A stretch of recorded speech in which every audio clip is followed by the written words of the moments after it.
merci beaucoup d'être aussi présents, enfin, aussi nombreux ce soir pour la première conférence du cycle 2016-2017. Donc je vais brièvement vous présenter le cycle de conférences. C'est un cycle qui vise à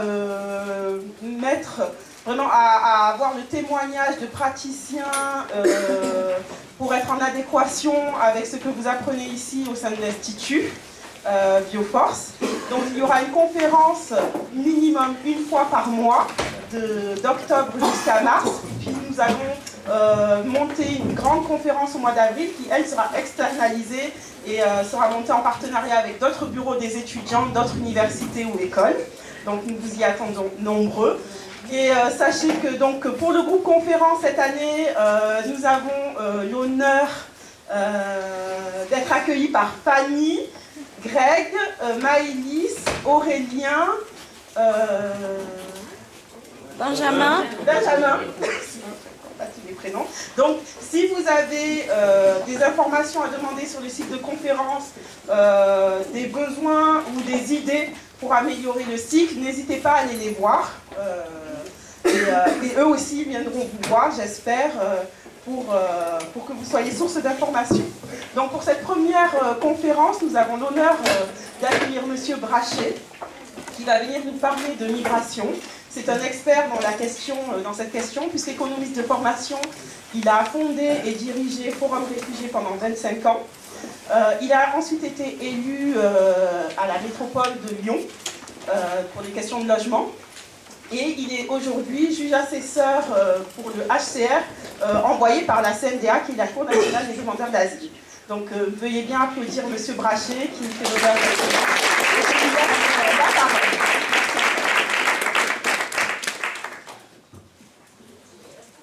Bien, bonsoir à tout le monde. Donc je vais faire une intervention un petit peu sur la moitié du temps, à peu près, et puis l'autre moitié pour échanger, étant donné que c'est un sujet qui mérite des échanges. En tout cas, si on ne les fait pas ici, ils se font ailleurs tout seuls, donc autant qu'on les reprenne par ici. Et voilà, donc je suis content aussi de venir à Bioforce, où j'étais venu il y a très longtemps, du temps de la direction de Patrice Blanc, je crois. C'est ça, hein. Participé au jury à l'époque. Il y avait même, je crois qu'on avait imaginé un cursus comment les travailleurs sociaux de Bioforce, je ne sais pas ce que c'est devenu. C'était une époque où dans le domaine de l'accueil des réfugiés, on commençait à recruter beaucoup et on s'était dit que peut-être le marché de l'emploi a rapproché l'un de l'autre entre ce qui se faisait ici et ce qui se faisait à l'international. Voilà. Donc effectivement, je ne suis pas un expert, j'allais dire au sens académique du terme, sur ces questions-là, bien que je les ai finalement fréquentées pendant près de 40 ans, soit côté migration, soit côté réfugiés. Finalement, au bout d'un certain temps, on s'aperçoit que les crises successives dont on a parlé, on en a toujours un peu parlé, le nez de la crise, et qu'on les a rarement un peu mis en perspective de façon à voir les processus d'ensemble, l'histoire au fond qui traverse cette question. Et je trouve que la situation présente, la situation actuelle, mérite effectivement de prendre du recul sur cette crise qu'on appelle crise des migrants en France, qu'on appelle crise des réfugiés en Allemagne, et qu'on dénomme d'ailleurs de manière assez différente. Et c'est dire qu'au fond, on ne sait pas très bien la nommer, sauf que ça concerne un grand nombre de gens qui arrivent d'une manière ou d'une autre, et souvent dans des conditions dramatiques.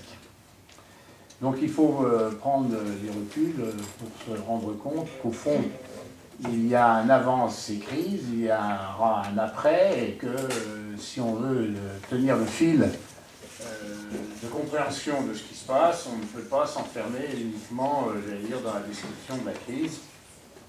Et si on prenait un exemple, je dirais que si on évacue la jungle de Calais demain, par exemple, il ne faut pas oublier qu'on a ouvert Sangatte il y a 20 ans, par exemple, toute une série d'évacuations de squats de Rome ont été commencés il y a 20 ans dans cette ville, d'ailleurs, je pense tout près d'ici, d'ailleurs, un grand squat Iveco qu'on avait relogé, hein, qui était sur la route qui mène au 8e arrondissement.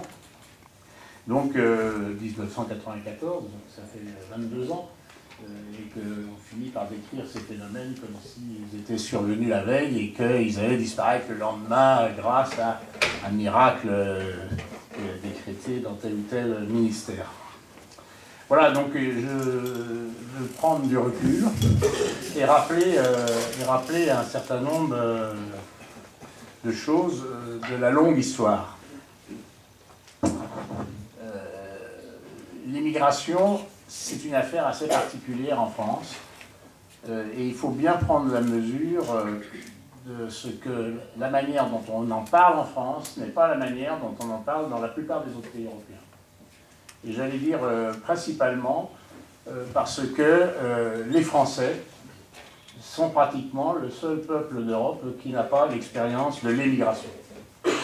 La plupart des pays qui nous entourent, les Allemands, les Polonais, les Italiens, les Irlandais, les Anglais, les Portugais, les Espagnols, sont des peuples qui ont émigré pour travailler, pour chercher du travail. Et les Allemands aussi. Il y avait d'ailleurs une communauté allemande au travail à la Croix-Rousse dans la fin du XIXe siècle. Et nous n'avons pas cette expérience-là à grande échelle. Donc nous ne savons pas très bien, nous n'avons pas l'expérience de ce que c'est que partir, sinon dans l'espace des colonies, mais c'était un bien autre travail qu'il fallait faire pour travailler, trouver de l'argent et éventuellement le renvoyer chez soi, etc. On n'a pas cette expérience-là. Et finalement,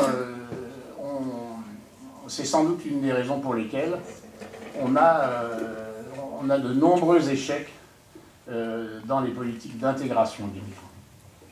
Au fond, peu confronté à la question de savoir comment on est accueilli, on n'a pas l'expérience de la manière dont il faut accueillir.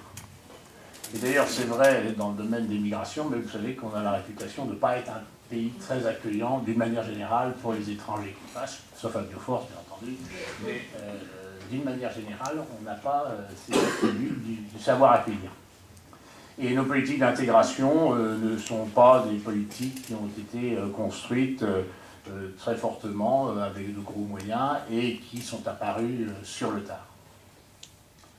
Inversement, nous avons toujours fait venir des migrants. Et nous avons toujours eu un nombre d'étrangers important dans la population française. Cela dès le 19e siècle, pour prendre la période industrielle, moderne, industrialisation, où au fond la part et la proportion d'étrangers dans notre population a toujours varié entre 4 et 6 ou 7%, mais en réalité rapporté à une population qui a elle-même varié en valeur absolue de manière importante. Puisqu'on est parti et on part sur des bases de 30 à 40 millions d'habitants jusqu'à 65 millions d'habitants.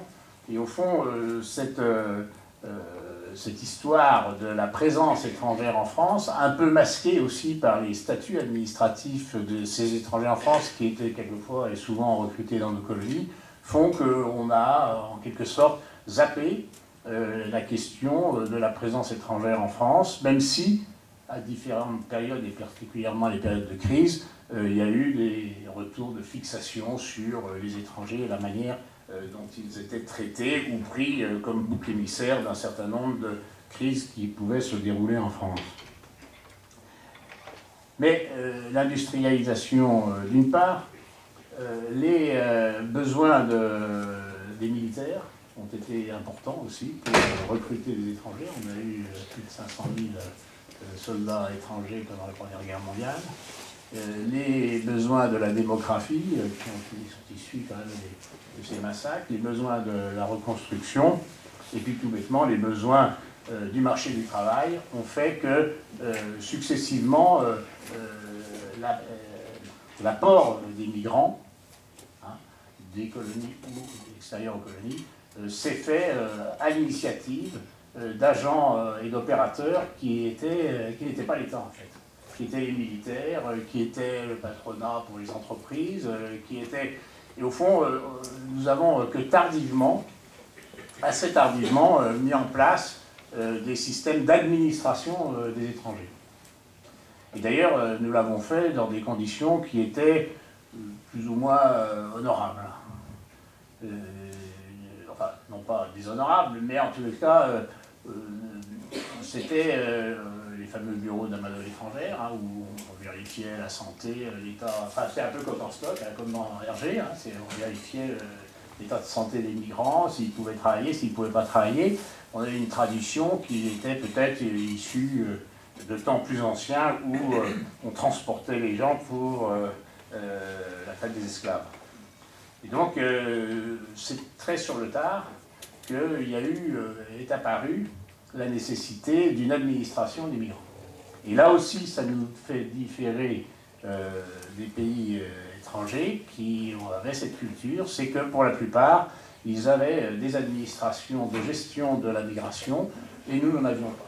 La gestion des migrations a été un petit peu ordonnée avec la création de l'Office national des migrations au milieu du XXe siècle, mais qui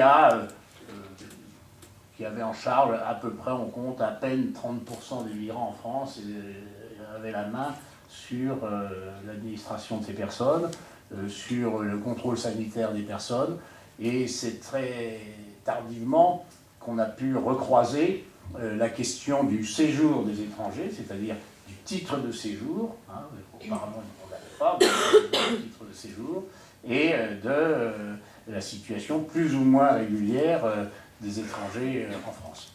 Une bonne partie de ceux qui arrivaient l'étaient par des contingents spécifiques. D'ailleurs, on retrouvera dans les histoires de l'asile les mêmes expériences, des contingents qui faisaient venir de tel ou tel pays à travers tel organisme des candidats au travail ou plus exactement des populations qu'on amenait ici pour pouvoir travailler. Ça a été le cas par exemple beaucoup à partir des dom-toms, du BUMIDOM, du bureau de la main-d'œuvre, qui allait chercher des travailleurs dans les dom-toms, ce que seront les dom-toms ensuite, et qui également serviront ici ou là à contribuer au repeuplement du pays.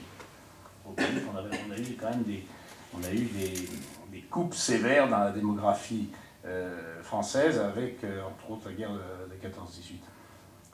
Donc, si vous voulez, c'est cette montée en charge, finalement, d'une question migratoire et d'un périmètre de définition de la question des migrations, c'est quelque chose qui arrive sur le tard et globalement qui va prendre forme petit à petit après la Deuxième Guerre mondiale. Je reviens un tout petit peu sur la question qui, pour moi, a toujours été importante, c'est nous n'avons pas en France, où nous peinons, nous acheminons lentement, nous n'avons pas une tradition d'administration des migrations. Je parlais tout à l'heure du bureau de la main-d'œuvre étrangère, qui, au fond, vérifiait les va-et-vient des groupes de migrants qui étaient absorbés par des ensembles industriels et qui les mettaient à disposition de telle ou telle entreprise. À Lyon, c'était vers la place Bellecour que se tenait ce bureau, et qui était au fond l'ancêtre de ce qui était l'ONI, l'OMI et puis aujourd'hui l'OFI, hein, qui sont devenus des établissements publics qui ont en charge finalement la para-administration, accueil, plus ou moins formation, enfin, c'est quelque chose qui est un peu ni fait ni à faire. L'OFI est dédié, c'est un établissement public dédié à la prise en compte des migrants, mais ce n'est pas le lieu de l'administration véritablement des migrants, puisque pour le moment, et vous le savez, c'est par le titre de séjour que l'on gère les migrants, et c'est une attribution des préfectures, et pour certains d'entre vous, vous devez bien connaître les préfectures. D'ailleurs, pour dire à quel point cette marche vers une bonne administration des migrants est laborieuse en France, c'est qu'encore tout récemment, c'était au bureau des étrangers, à la direction de la réglementation dans les préfectures, que se gérait le sort administratif des migrants, séjours étudiants, séjours réguliers, différents types de séjours, les récépissés, les APS, enfin, les quantités de documents courts ou plus longs, jusqu'à la carte de 10 ans, qui administre les conditions d'un séjour régulier en France, qui était déterminé par l'ordonnance de 1945 et puis maintenant par le Code du séjour des étrangers. Cela a été fait par le Bureau des étrangers dans les préfectures, et le Bureau des étrangers dans les préfectures, c'était dans la direction de la réglementation, dont le travail principal, c'était l'administration des cartes grises. Et c'était d'ailleurs une administration dans laquelle on ne mettait pas tous les promus de la préfectorale, c'était un petit peu les gens qu'on mettait de côté quand ils n'avaient pas des carrières fulgurantes. Donc voilà un peu, si vous voulez, un contexte qui s'oppose totalement à la manière dont les anglo-saxons vont construire des systèmes d'administration des migrations jusqu'à des polices de l'immigration qui vont, j'allais dire, être totalement dédiés à la question de la gestion des flux migratoires. Voilà. Alors, ceci s'est aussi vu beaucoup au niveau national, gouvernemental, puisque justement sur ce sous-ensemble de la question migratoire auquel correspond le dossier de l'asile, le dossier des réfugiés, je le prends délibérément comme explication, comme illustration. C'est plus le cas aujourd'hui, mais enfin c'est le cas, les choses étaient comme ça encore il y a jusqu'à 4 ou 5 ans en arrière, hein, jusqu'à Sarkozy, ça a changé du temps de Sarkozy. Mais cette question de l'asile dépendait de 3 ministères différents, puisque le titre de séjour qui était accordé aux réfugiés pendant la procédure et ensuite ce titre évoluait, dépendait des préfectures et du ministère de l'Intérieur. Toute la gestion de l'accueil dépendait des DAS, de la Direction de la population et des migrants et du ministère des Affaires sociales. Et la question du statut de réfugié dépendait de la DFAE, la Direction des Français à l'étranger et des étrangers en France, qui dépendait du Quai d'Orsay, du ministère des Affaires étrangères. Donc vous voyez, c'est pour dire, donner une illustration sur un dossier très particulier, mais dans d'autres domaines on peut le vérifier. On a un système qui n'est pas réuni, qui n'est pas expérimenté et qui, au fond, je dirais, ne sait pas faire. Vous voyez les difficultés qu'il y a aujourd'hui pour reloger 6 000 personnes. Si l'Allemagne avait les mêmes difficultés administratives que nous pour loger les 400 000, 500 000, 800 000 qui sont arrivés l'année dernière, évidemment, ils n'y arriveraient pas. Et nous vraiment, on bute par des difficultés que je pourrais décrire, si vous voulez, tout à l'heure dans les discussions. Donc moi, j'accorde beaucoup d'importance à cette entrée qui commence à être un tout petit peu travaillée dans le domaine de la recherche, c'est comment on administre les personnes, comment on administre les migrants, et plus largement d'ailleurs, qu'est-ce qui fait que dans un cadre européen, on a encore des sources d'administration des personnes, et on le voit bien, en particulier avec la libre circulation des personnes au sein de l'Union européenne, eh bien, on n'a pas une vision très claire, par exemple, des droits du circulant européen. On l'a vu beaucoup avec les Roms. Est-ce que les Roms sont des gens qui peuvent circuler? Oui, ils sont roumains, donc ils peuvent circuler. Est-ce qu'ils accèdent aux droits? À certains, oui, à tous, non. Et dans les contentieux, on a encore aujourd'hui des décisions contradictoires sur les accès aux droits des libres circulants européens. Voilà. En particulier, des contradictions entre l'application des droits internes d'accès, par exemple, aux aides sociales, et les recommandations qui sont issues dans les contentieux européens de l'application de la libre circulation en Europe. Voilà, donc cette histoire de l'administration des migrants, je ne veux pas en rentrer dans le détail, mais il faut savoir que pour moi, c'est un enjeu important. Il y a eu un certain frétillement, d'ailleurs qui n'a pas été perçu de manière correcte, il n'est certainement pas présenté de manière correcte, au moment de l'épisode du ministère de l'Immigration, qui a duré 3 ans, je crois, avec au début du gouvernement, au début de la présidence Sarkozy, où il a été fait un ministère de l'immigration dans lequel a été recomposée l'administration de ce dossier, en essayant d'y apporter les bouts d'administration qui dépendaient de ces ministères.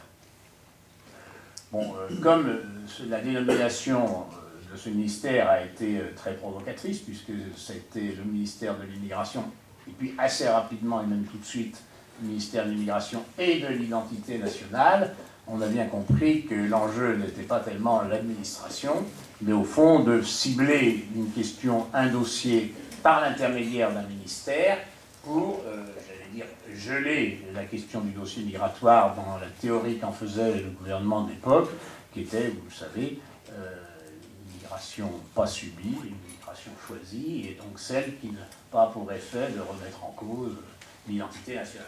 Je résume évidemment, sans rentrer dans le détail, les motifs qui entouraient la création de ce ministère, mais malgré tout, ce couvercle idéologique qui recouvrait la question de ce ministère de l'immigration était un couvercle qui masquait quand même une forte demande interne aux administrations d'avoir une logique d'administration des personnes immigrantes qui soit plus rationnelle qu'elle ne l'est jusqu'à maintenant. Évidemment, quand on rate un truc, on risque d'être exposé à ce qui est le plus mauvais sort fait. Et finalement, le résultat de ces balbutiements, de ces hésitations pour faire mieux, ont buté sur leurs résultats parce qu'il était matiné d'un accompagnement idéologique fort critiquable. Le résultat en est qu'on a soustrait à deux ministères qui étaient quand même un tout petit peu protecteurs de la question des migrations, le ministère des Affaires sociales, la direction de la population et des migrants, et la direction le Quai d'Orsay, tout envoyé au ministère de l'Intérieur. Donc maintenant, le ministère de l'Intérieur est l'unique ministère administrant ces questions de migration. Et par exemple, si je reprends le dossier de l'asile, l'organisme qui était sous tutelle du Quai d'Orsay, qui était l'OFPRA, j'étais administrateur de l'OFPRA pendant 6 ans, et là j'ai vu apparaître pour la première fois un directeur de l'OFPRA qui était un préfet. Et toute l'histoire de l'OFPRA depuis sa création était une histoire d'un établissement dépendant du Quai d'Orsay, et tous les directeurs de l'OFPRA étaient, jusque dans les années 2009, des ambassadeurs. Donc des gens qui avaient une expérience de l'étranger, etc. Mais, alors vous voyez, l'histoire se fait sous nos yeux, mais on ne relève pas au passage ces petites mutations, mais qui sont des mutations relativement importantes et qui nous permettent de comprendre les particularités d'un système français qui, par ailleurs, au-delà de ces débats sur qui administre qui sont très importants, à mon sens, et qui s'accompagnent d'une particularité bien française, c'est qu'on est dans un système jacobin. C'est-à-dire que l'administration française est verticale. Autrement dit, elle obéit à des règles définies dans la verticalité, mais qui sont elles-mêmes discutées dans la verticalité. C'est-à-dire, que faut-il faire pour que l'on traite tout le monde pareil? Comme on est un pays très théorique en droit, tout le monde est traité pareil, mais en pratique, on sait très bien que les guichets de préfecture ne sont pas les mêmes. On ne traite pas les gens de la même manière, et c'est toujours vrai d'ailleurs pour l'accès à la procédure d'asile. Ça ne se fait pas de la même manière à la préfecture de l'Ain qu'à la préfecture du Rhône. Traditionnellement, les gens qui arrivent dans l'Ain sont plutôt envoyés dans le Rhône. Et c'était le cas de l'Isère, ça l'est moins. Donc si vous voulez, chaque préfet, dans sa souveraineté, dans son gouvernorat, puisque dans la France jacobine, on est un des rares pays au monde à avoir aussi un administrateur en casquette d'amiral qui, j'allais dire un peu comme un gouverneur dans les dom-toms, administre le bien commun dans nos départements. En tout cas, il y a peu de pays qui sont encore de notre style, on va dire, dans ce style-là. Il a sa part de souveraineté locale et il a sa part d'obéissance à Paris. En tous les cas, il n'a aucune fonction transversale. Autrement dit, un préfet de région, par exemple, qui serait débordé par l'arrivée des gens dans sa région, eh bien, ne peut pas l'imposer au département de sa région, sans passer par Paris. Par exemple, Carinco, qui était préfet de Rhône-Alpes, il n'y a pas longtemps, ne pouvait pas dire au préfet de l'Ain, bien qu'il était préfet de l'Ain, non, j'ai trop, c'est à toi de prendre dans l'Ain. Il fallait que ça passe par Paris, etc. À Clermont-Ferrand, il y a eu pas mal de débordements dans la rue de gens qui ne pouvaient pas être accueillis. Il y a eu une tentative par le préfet de poser la réquisition d'un Sonacotra à Limoges, et il s'est fait immédiatement arrêter, parce qu'on ne va pas de Clermont-Ferrand à Limoges sans passer par Paris pour reloger des migrants. Et c'est tout l'enjeu de la régionalisation et du relogement qui est en cours dans l'affaire de Calais et de la jungle, c'est comment faire participer tout le monde dans un monde jacobin. Et sans que ça soit imposé, sans que ça soit une verticalité, dans une concertation cuisante, que ce soit aussi un optimum, j'allais dire, qualitatif, qui soit fait bien, et ben, cette dimension jacobine de la gestion de nos administrations, et particulièrement appliquée aux migrants, ben, ne trouve pas les souplesses que dans d'autres pays. Évidemment, on trouve dès l'instant qu'on est dans des pays beaucoup plus décentralisés, et où les pouvoirs de faire des choses et de les concerter avec les unités locales s'organisent de manière moins verticale que là. Au fond, aujourd'hui, le moindre problème, ici ou là, qui va se poser peut-être pour l'accueil des 10 familles, va remonter chez M. Cazeneuve, et qui tranchera. Voilà. En gros, c'est comme ça que ça va se passer. Donc, ça fait partie de ces systèmes où notre pays se distingue de beaucoup d'autres et n'améliore pas par ces traditions-là la question d'un dossier qui, par ailleurs, comme dans tous les autres pays, par ailleurs, est un dossier à forte résonance, j'allais dire, politique et sociale, surtout dans les périodes de crise, puisque je ne vous apprendrai rien en vous disant que les migrants, dans les périodes de crise, sont pris comme bouc émissaire. Un peu des explications, je ne veux pas développer ce point au-delà, je crois que pour l'essentiel, les gens sont au courant de ce que ça signifie. Je mets de côté cet aspect administrant, qui est rarement développé, mais je trouve que c'est quelque chose qui est important, et c'est ce sur quoi on lutte beaucoup en France. Comment on dit, vous avez des réactions qui sont faites vis-à-vis de ce dossier, qui sont largement exagérées par rapport à la réalité des problèmes qui sont posés. Les problèmes, il y en a, mais pour avoir, moi, ouvert beaucoup de centres cette année, d'ailleurs sans demander l'autorisation à qui que ce soit, aujourd'hui, on fait comme si c'était absolument obligé de demander la permission. En droit, il n'y a aucun besoin. Si demain vous voulez louer un hôtel et loger les migrants, dès l'instant que vous respectez les règles hôtelières, il n'y a aucun problème. Il n'y a pas... Et surtout si vous payez. Si évidemment vous utilisez de l'argent de l'État, il va vous demander des contreparties d'agrément, par exemple. Mais à ce jour, un maire n'a pas les moyens juridiques de s'opposer à l'arrivée ou à l'installation d'un centre. Et à l'époque où nous ouvrions beaucoup de centres, dans des foyers sur la côte, entre autres, qui étaient vides, dans les années 70-80, ils se sont beaucoup vidés. On a ouvert des CANA, des centres d'accueil du monde d'asile de l'époque, ils s'appellent comme ça, ils s'appellent CPH. On les a ouverts sans jamais demander l'autorisation d'un maire, qui d'ailleurs, la plupart du temps, ne s'en apercevait même pas. Inversement, je peux donner un exemple aussi. À Lyon, on a mis pratiquement jusqu'à 2000 personnes à l'hôtel. Les gens ne s'en sont pas franchement aperçus. On les a également enlevés de l'hôtel, qui est plus d'argent pour l'hôtel. Personne ne s'en est aperçu non plus. Donc vous voyez, les débats sur l'arrivée des migrants sont des débats qui ont leur part de surréalisme. Et il y a des petites communes qui ont accueilli depuis très longtemps des centres d'accueil avec un nom, je pense à Miribel, par exemple. Miribel, c'est une petite commune de la périphérie de Lyon. Il y a un très vieux centre d'accueil de réfugiés qui avait au moins 250 places, qui était géré par, je ne sais comment ça s'appelle, par la FA. Aujourd'hui, ouvrir un centre de 250 places, il faudrait une ville de 10 millions d'habitants si on se mettait dans les proportions du débat qu'il est à Saint-Gilles-Julière ou en Auvergne, pour que ça soit dans l'arithmétique des représentations. Donc, je pense que tout ça tient beaucoup à notre manière d'administrer et au fond, de ne pas pouvoir réguler correctement. Au fond, on n'a pas d'administration qui connaissent bien le fonctionnement parce qu'elles ont une vision parcellaire du problème. C'est pour ça qu'il y a des évidences qui sont extrêmement difficiles à mettre en œuvre sur le plan opérationnel. Par exemple, cette évidence que quand il y a des flux d'arrivée importants, ben, il faut les répartir sur tout le territoire pour que ça ne pèse pas. C'est des évidences que la plupart des autres pays savent très bien gérer. Ben, nous, on n'y arrive pas. Et la régionalisation de l'accueil, ça fait 20 ans qu'on en parle, ça fait 20 ans qu'on n'y arrive pas, parce que tout le monde est d'accord, sauf que la condition que ça ne se fasse pas chez moi.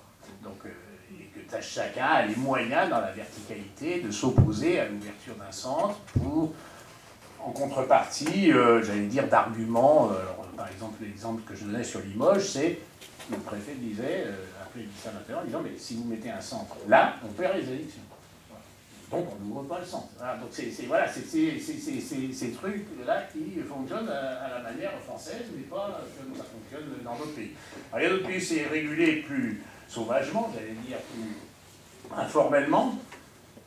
C'est sûr que si vous me demandiez de décrire précisément les conditions dans lesquelles l'Italie est organisée pour l'accueil des migrants, ben, j'aurais du mal à le décrire à la française, parce que ça ne marche pas du tout comme ça, mais en même temps, c'est un sacré foutoir aussi. C'est-à-dire que les gens sont peu administrés, ils sont, j'allais dire, peu suivis, et on en entend beaucoup moins parler, et ils filent aussi d'Italie beaucoup plus que les gens ne filent de France ou d'un autre pays. Donc, je ne cherche pas à vous faire un dessin particulièrement négatif de la situation française, mais à vous dessiner les particularités de cette histoire-là qui est marquée par ce retard d'administration de l'administration. Moi, personnellement, je pense que si l'avenir, il fallait le dessiner pour le moyen et le long terme, nous devrions faire naître petit à petit une administration d'immigration dont les composantes décentralisées soient importantes, tout en ayant évidemment des cohérences nationales pour ce faire. Je donne un exemple. L'éloignement du territoire des migrants en situation irrégulière, c'est un problème d'administration, ce n'est pas un problème de volonté politique. Les personnes qui sont interpellées en situation irrégulière, vous savez qu'il y a à peu près 12 000 à 13 000 éloignements forcés avec la police par an. Il y a eu une période à 30 000, enfin, aujourd'hui c'est plutôt le fonctionnement ordinaire d'une administration qui essaye de faire tout en n'y arrivant pas trop, c'est un rythme de 12 à 13 000. L'arrière-fond de cette question de l'éloignement du territoire, qui est une question très essentielle, parce que, quelles que soient nos sociétés, il y aura des gens à qui on dira oui et des gens à qui on dira non, et à ceux à qui on dit non, il faudra qu'ils partent. Pourquoi est-ce qu'on n'y arrive pas? On n'y arrive pas parce que les 60 à 70% des mesures de territoire sont rendues inopérantes par les décisions des postes consulaires. Autrement dit, vous voulez éloigner quelqu'un sur Conakry, vous ne pouvez pas le faire si vous n'avez pas un laissez-passer de l'ambassade ou du consulat pour qu'il puisse re-rentrer à l'aéroport à Conakry. Si vous n'avez pas ce laissez-passer, eh bien la mesure d'éloignement est mise en échec. Aujourd'hui, 60% des mesures d'éloignement, pour les gens qui ont été interpellés, sont mises en échec par le défaut de délivrance des laissez-passer des pays d'origine. Je ne creuse pas pourquoi ils disent non, ça fait partie des diplomaties bilatérales. Le Mali ne facilite par exemple pas du tout les choses en matière d'éloignement du territoire, et c'est vrai de beaucoup d'autres pays. On pourrait y revenir si vous le voulez tout à l'heure. Ça, ce sont des questions d'administration qui, par exemple, ne pourront pas se résoudre purement localement, parce que bien sûr derrière il y a des questions politiques. Elles ne pourront sans doute pas se résoudre au niveau national, français ou pays par pays, mais on voit bien que la question de l'approche purement bilatérale, pays par pays, de ces questions-là, ne pourra pas lever cet obstacle de l'administration du renvoi. Et probablement qu'une approche européenne permettrait, dans une discussion avec un pays qui ne reprend pas, de le faire reprendre en échange d'un certain nombre d'avantages ou de moyens, enfin dans une discussion plus large, où donc on voit bien que, par exemple, cette question qui est très essentielle dans la gestion des flux migratoires, qui rentre, qui sort, qui est légitime, parfaitement légitime, est une question qui, pour l'entrée et son suivi et ses conséquences, relève d'administrations à l'expérience différente dans les différents pays européens, et en France, décrit comme je l'ai fait pour vous, mais dans sa deuxième composante, qui est l'éloignement, c'est-à-dire qui reste, qui part de manière volontaire et ensuite de manière forcée, si tel est le cas, eh bien on voit bien que la question de l'administration de ce problème relève ensuite de considérations qui ne sont pas forcément à solution purement nationale. Probablement que si on veut faire de ce dossier quelque chose qui compte dans la diplomatie des relations avec les pays d'origine, eh bien il faudra au niveau européen mettre quelque chose dans la corbeille, en quelque sorte, si on veut que ces dénouements de l'éloignement du territoire aboutissent, et il faudra sans doute donner des contreparties à ces pays qui par ailleurs, vous devez le savoir, ont des avantages à la présence de migrants à l'étranger par des retours de moyens financiers qui quelquefois constituent le principal apport financier pour le pays. Donc évidemment, ils ne vont pas se scier la branche sur laquelle ils sont assis, au moins sur le court terme. Pour un certain nombre de pays, c'est la ressource la plus importante. Donc il faut bien, j'allais dire, dédiaboliser un petit peu cette approche de la question des migrations par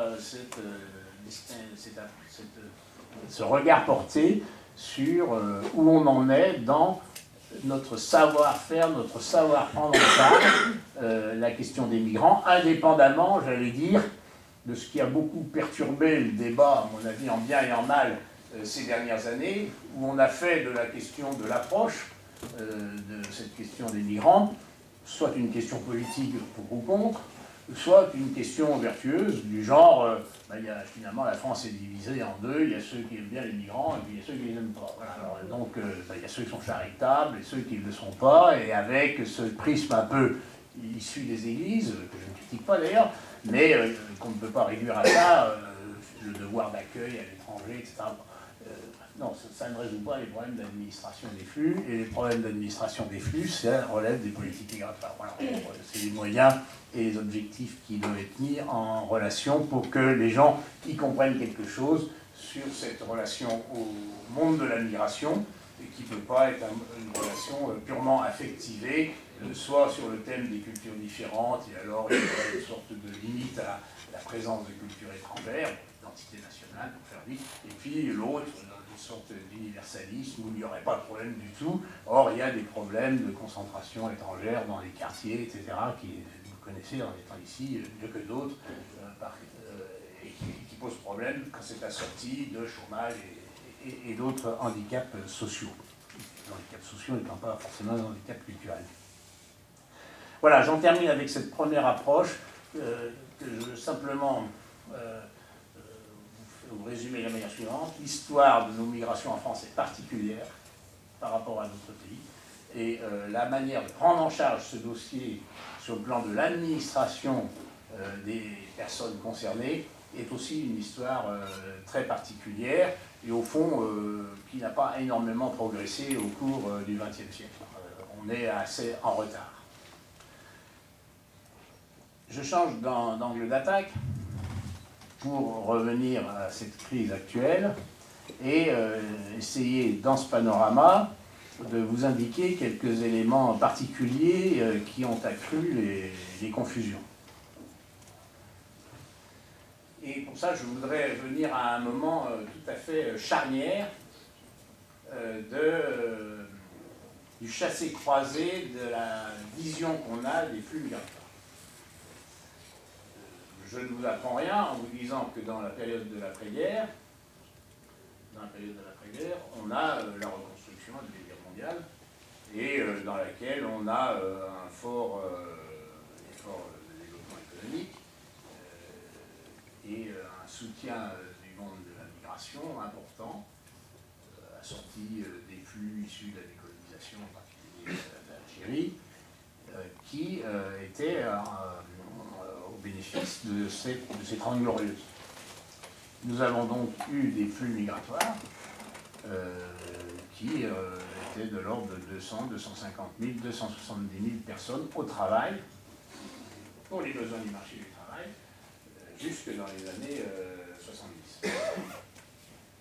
Début des années 70, 220 000, 230 000, 240 000 migrants qui rentraient pour travailler.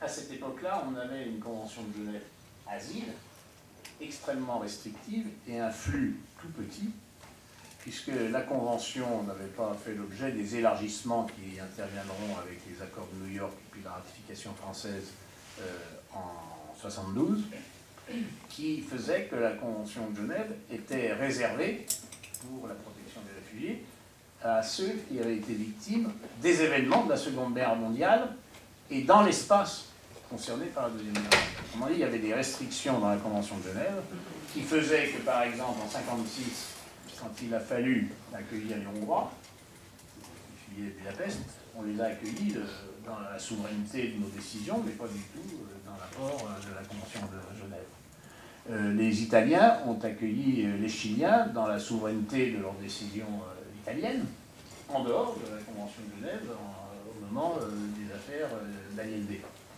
Pinochet. La Turquie, avec laquelle on discute, n'a pas signé les accords d'élargissement, c'est-à-dire qu'elle traite encore aujourd'hui à la manière ancienne. Donc, cette période de la Deuxième Guerre mondiale où naît la Convention de Genève, dont l'usage va s'intensifier avec le temps par l'élargissement des critères par lesquels on peut accéder à la protection, quelles que soient les origines, les conflits et leur implication dans l'espace, c'est quelque chose qui se développe qu'à partir des années 70, pas dans tous les pays en même temps. Ça va devenir d'ailleurs une des conditions, c'est que tous les pays de l'Union européenne signent ces élargissements pour pouvoir rentrer. C'est une des conditions de Maastricht. Pour que tous les pays peuvent entrer dans l'Union européenne, il faut qu'ils aient un certain nombre de conventions avec lesquelles ils soient au clair. Ces accords d'élargissement de la Convention de Genève seront signés pour les pays qui voudront rentrer dans l'Union européenne. Donc, on a un fort flux migratoire de travail, je vais dire traditionnel, qui va se développer jusqu'en 1974. 1974, crise économique, quintuplement des prix du pétrole, et arrêt, crise économique, chute du taux de croissance, et arrêt de l'immigration de travail. Arrêt assez subi, et la fin des années 70, vous savez, est marquée par une hésitation du gouvernement Barre entre retourner les migrants, qui à cette époque-là étaient peu administrés avec des titres de séjour extrêmement précaires et pas pour tous. Donc la question de les renvoyer, ça a été le projet Stoleru, entre autres, de les renvoyer tous, qui étaient pour l'essentiel des travailleurs isolés, s'est posé, et il a été moins d'eux, en quelque sorte, que ce fut fait. Puis finalement, Giscard, qui le voulait, a considéré qu'on n'avait pas la logistique. Finalement, on n'avait pas l'administration susceptible d'opérer de tels renvois si massifs. Et donc, les deux mesures qui ont été prises par rapport à ce flux issu de la Deuxième Guerre mondiale, des 30 Glorieuses, c'est d'arrêter subitement l'accès au marché du travail, c'est-à-dire de définir des conditions de séjour assujetties à l'entrée sur le marché de l'emploi. On a commencé à complexifier notre fameux ordonnance de 1945 en disant pour avoir un emploi quand on est un étranger, il faut avoir un titre de séjour qui permet d'accéder à un emploi. En gros, on fait la bascule dans une administration supplémentaire de la personne. Et puis, on va dire, il faut avoir l'autorisation de travailler. Donc on va avoir un titre de séjour qui va distinguer petit à petit le droit à séjourner et le droit au travail. Et toutes les années 70 et 80 va être une aggravation de ce clivage entre le titre de séjour et le droit à sortir au travail, puis à un certain nombre d'allocations, etc. Le résultat des opérations était évidemment de tordre le cou au flux d'arrivée de migration de travail, et ce fut fait. Et il y a l'option du renvoi ayant été abandonnée, il a été pris celle plutôt du regroupement familial. Donc on a dit, on arrête, on a un stock de migrants, mais c'est vite qui se développe, et on autorise le regroupement familial, puisque les hommes sont là tout seuls dans les foyers, il faut laisser les familles arriver, sinon on va avoir des difficultés avec ce stock de migrants présents. Et donc on a une procédure de regroupement familial qui s'est mise en place et qui a concerné donc, plusieurs dizaines de milliers de personnes qui se sont regroupées sur le plan familial à cette époque, et dans les années 80, des flux qui pouvaient monter à 40, 50, 60 000 personnes par an, non négligeables mais non extravagants non plus. Restait un flux de migration issu du monde étudiant, du moins canalisé, qu'il a fallu administrer un peu plus, avec oui, alors ils viennent, mais est-ce qu'ils doivent rester à la fin de leurs études, est-ce qu'ils doivent partir? Je crois que la question n'est pas encore véritablement close. Et puis, la Convention de Genève, subitement, accessible pour toute personne se disant persécutée et sans aucune restriction, à partir de 1962. Nous ratifions en France.